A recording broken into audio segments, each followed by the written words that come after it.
नमस्कार, स्वागत है आपका एमपी तक पर। मैं हूं रविशपाल सिंह। मध्य प्रदेश के कैबिनेट मंत्री विजय शाह का 9 फरवरी को सुप्रीम कोर्ट में एक मामले की सुनवाई से ठीक पहले बीजेपी दफ्तर आना सुर्खियों में आ गया है। बीजेपी कार्यालय में शुक्रवार शाम को विजय शाह को देखा गया और पत्रकारों ने उनसे 9 फरवरी को होने वाली सुनवाई से जुड़े जब सवाल पूछे तो विजय शाह बिना कुछ जवाब दिए वहां से चले गए।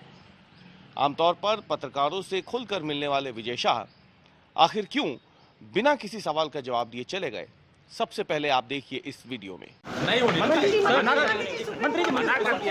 मंत्री जी, आपके मामले पर सुप्रीम कोर्ट में 9 तारीख को सुनवाई है। राज्य सरकार की तरफ से प्रतिवेदन देना है।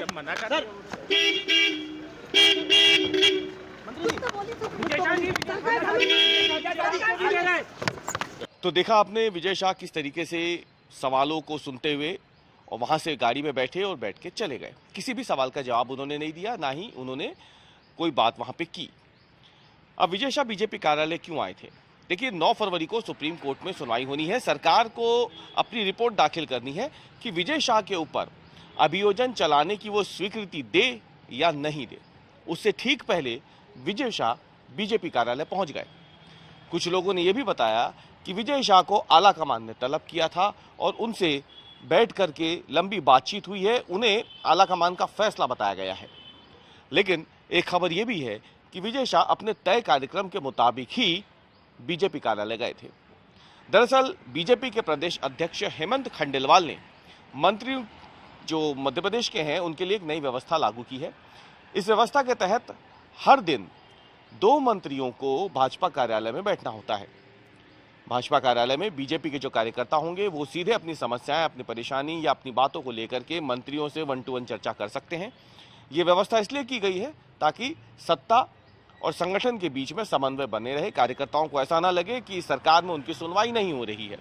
इसलिए हेमंत खंडेलवाल की पहल पर यह नया रोटेशन लागू हुआ है। रोज किसी न किसी मंत्री को भाजपा कार्यालय में बैठना होता है और शुक्रवार को कुंवर विजय शाह का टर्न था बीजेपी कार्यालय में बैठने का। तय कार्यक्रम के मुताबिक करीब 2 से ढाई घंटे तक विजय शाह बीजेपी कार्यालय में रहे। उन्होंने कार्यकर्ताओं से मुलाकात की और जब वो अपना रोटेशन खत्म कर वापस जा रहे थे तो इसी दौरान पत्रकारों की नजर विजय शाह पे पड़ गई। पत्रकारों ने उनसे सवाल पूछे, लेकिन बिना किसी सवाल का जवाब दिए विजय शाह वहां से निकल गए। बीजेपी से जुड़े सूत्रों के मुताबिक तय कार्यक्रम के तहत ही विजय शाह बीजेपी कार्यालय पहुंचे थे। लेकिन इस बात की भी चर्चा हो रही है कि दिल्ली में प्रदेश अध्यक्ष भी थे, मुख्यमंत्री भी थे और वहां पे आलाकमान से मुलाकात हुई है, जिसके बाद 9 फरवरी को सुप्रीम कोर्ट में सरकार को जो जवाब दाखिल करना है विजय शाह के ऊपर अभियोजन चलाने को लेकर या ना चलाने को लेकर, उसकी जानकारी भी विजय शाह को संभवतः प्रदेश कार्यालय की ओर से भेज दी गई है और उन्हें इस बात की जानकारी मिल गई है कि 9 फरवरी को सरकार सुप्रीम कोर्ट में अपना क्या रुख रखने वाली है।